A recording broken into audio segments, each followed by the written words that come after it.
السلام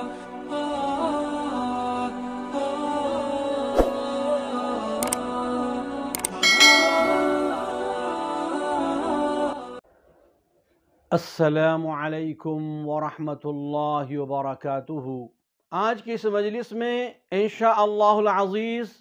وہ عظیم الشان حدیث پیش کی جائے گی جس میں پیارے نبی صلی اللہ علیہ وسلم نے ان 7 قسم کے لوگوں کا تذکرہ فرمایا جو خوش نصیب ہیں اور جن کو عرش کا سایہ نصیب ہوگا۔ حضرت ابو ہریرہ رضی اللہ تعالیٰ عنہ اس کی روایت کرتے ہیں کہ فرمایا رسول اکرم صلی اللہ علیہ وسلم نے 7 یظلہم اللہ فی ظلہ یوم لا ظل الا ظلہ، فرمایا کہ 7 قسم کے لوگ ایسے ہیں جن کو عرش کا سایہ اس دن نصیب ہوگا کہ عرش کے سائے کے علاوہ کہیں سایہ نہیں ہوگا۔ میرے محترم بزرگوں اور دوستوں، یہ اس وقت کا موقع ہے کہ اللہ رب العالمین کے دربار میں سارے کے سارے انسان حاضر ہوں گے۔ قیامت کے دن سورج نہایت قریب ہوگا، اپنی تپش اور حرارت کے ساتھ گرمی برسا رہا ہوگا۔ ہر انسان گرمی کی شدت کی وجہ سے پیاسا ہوگا اور گرمی کی شدت کی وجہ سے سائے کے تلاش میں ہوگا۔ اللہ کے نبی صلی اللہ علیہ وسلم ارشاد فرماتے ہیں اس دن عرش کے سائے کے علاوہ کہیں سایہ نہیں ہوگا۔ اس دن ان 7 خوش نصیبوں کو عرش کا سایہ دیا جائے گا، جن میں سے ایک وہ ہے امام عادل، انصاف پرست بادشاہ۔ اس ضمن میں وہ تمام لوگ آ جاتے ہیں جن کے ذمے کچھ ذمہ داری عائد ہوتی ہے۔ ان کے ذمے ہیں کہ اگر ان کو کوئی ذمہ داری سونپی جائے تو ان کا کام ہے کہ انصاف سے کام لے،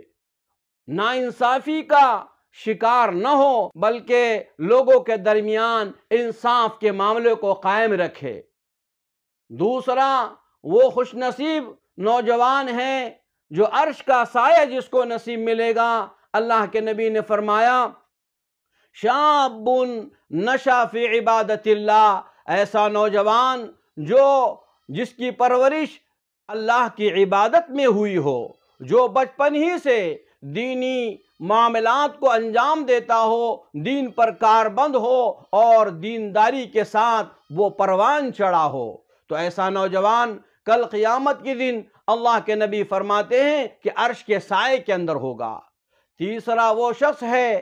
فرمایا رجل قلبہ معلق بالمساجد، ایسا آدمی کل قیامت کے دن عرش کے سائے میں ہوگا جس کا دل مساجد سے وابستہ ہو۔ مساجد کو آباد کرنا یہ ایمان کی علامتوں میں سے ہے۔ اللہ تعالیٰ نے قرآن مجید میں ارشاد فرمایا انما یعمر مساجد اللہ من آمن باللہ والیوم الآخر، فرمایا کہ اللہ کے گھروں کو وہی لوگ آباد کرتے ہیں جو اللہ پر اور آخرت کے دن پر یقین رکھتے ہیں اور ایمان رکھتے ہیں۔ تو اس حدیث سے پتہ چلا کہ ایسا آدمی جو مسجد کو آباد کرنے کی فکروں میں لگا رہتا ہے کل وہ عرش کے سائے کے اندر ہوگا۔ چوتھا وہ لوگ ہیں، فرمایا رجلان تحابا فی اللہ اجتمع علیہ وتفرق علیہ، چوتھے نمبر پر وہ 2 خوش نصیب انسان ہیں جو آپس میں ایک دوسرے سے اللہ کے واسطے محبت کرتے ہو، ان کا ملنا جلنا اللہ کی محبت کی بنیاد پر ہوتا ہے، ان کا آپس میں لین دین اللہ کی محبت کی بنیاد پر ہوتا ہے، ان کی محبت اور ان کی جدائی اللہ کے واسطے ہوتی ہے۔ ان خوش نصیبوں میں وہ شخص بھی شامل ہے جس کو حسن و جمال والی خاتون، مقام و رتبے والی خاتون برائی کے لیے دعوت دے اور یہ نیک بندہ یہ کہے کہ مجھے اللہ کا ڈر ہے، یہ کہے انی اخاف اللہ، میں اللہ سے ڈرتا ہوں، مجھے اللہ کا ڈر اور اس کا خوف اور اس کے دربار میں حاضر ہونے کا خوف مانے ہیں، میں یہ برائی نہیں کر سکتا۔ اللہ کے نبی نے فرمایا رجل دعته امرأة ذات منصب وجمال فقال انی اخاف اللہ، ایسا شخص جس کو کوئی حسن جمال والی خاتون، رتبے اور مقام والی خاتون برائی کی دعوت دے اور یہ نیک بندہ یہ کہے کہ میں یہ برائی نہیں کر سکتا، انی اخاف اللہ، میں اللہ سے ڈرتا ہوں اور اللہ کی خشیت میرے دل میں ہے۔ اس کے بعد اللہ کے نبی صلی اللہ علیہ وسلم نے ارشاد فرمایا ایسا بندہ جو صدقہ خیرات کرتا رہتا ہے، رجل تصدق بصدقۃ، ایسا آدمی جو صدقہ خیرات کرتا رہتا ہے، فأخفاها، خفیہ طریقے سے، پوشیدگی کے ساتھ، اور جو ہے چھپا کر صدقہ کرتا ہے۔ اللہ کے نام پر صدقہ کرنا یہ بہت بڑے سعادت مندی کی بات ہے۔ حدیث پاک میں آتا ہے اللہ کے نبی صلی اللہ علیہ وسلم نے ارشاد فرمایا ان الصدقۃ تسد 70 بابا من السوء، اللہ کے نام پر صدقہ دینا برائی کے 70 دروازوں کو بند کرتا ہے۔ ان الصدقۃ تسد 70 بابا من السوء، برائی کے 70 دروازوں کو بند کرنے کی اس کے اندر صلاحیت ہے۔ لہذا ہم اللہ کے نام پر صدقہ خیرات دیا کرے، اور خاص طور سے اگر چھپا کر دیں گے اور جو اخفات اور مخفی طور پر دیں گے تو ماشاءاللہ ہمیں اللہ کی رضا نصیب ہوگی اور عرش کا سایہ نصیب ہوگا۔ اس کے بعد پیارے نبی صلی اللہ علیہ وسلم نے ایسے شخص کا ذکر فرمایا جو ذکر اللہ میں مشغول ہوتا ہے، اللہ کی یاد میں مشغول ہوتا ہے۔ رجل، ایسا آدمی، ذکر اللہ، جس نے اللہ کو یاد کیا، اللہ کی یاد کیا، اس کی کبریائی کو بیان کیا، اللہ کا تذکرہ کیا، اللہ کی یاد کو دل میں بسایا۔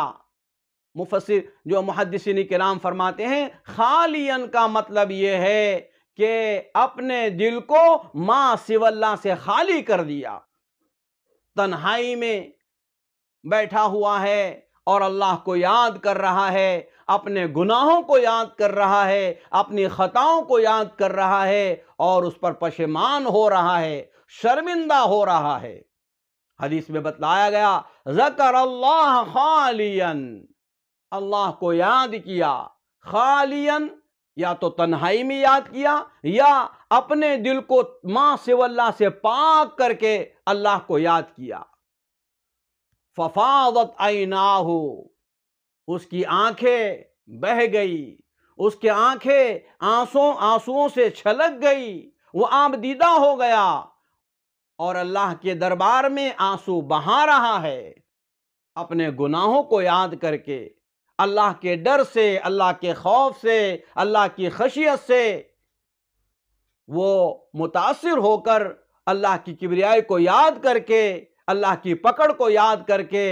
اور اللہ تعالیٰ سے وہ معافی مانگ رہا ہے، اور اللہ کے خوف سے اس کے آنکھوں سے آنسو بہہ رہے ہیں۔ ایسا خوش نصیب آدمی جس کے آنکھوں سے اللہ کے ڈر کی بنیاد پر آنسو نکل جائے، کل قیامت کے دن وہ عرش کے سائے کا مستحق بنے گا، اس کو عرش کا سایہ دیا جائے گا۔ اللہ تعالیٰ مجھ کو اور آپ کو اور تمام امت محمدیہ صلی اللہ علیہ وسلم کو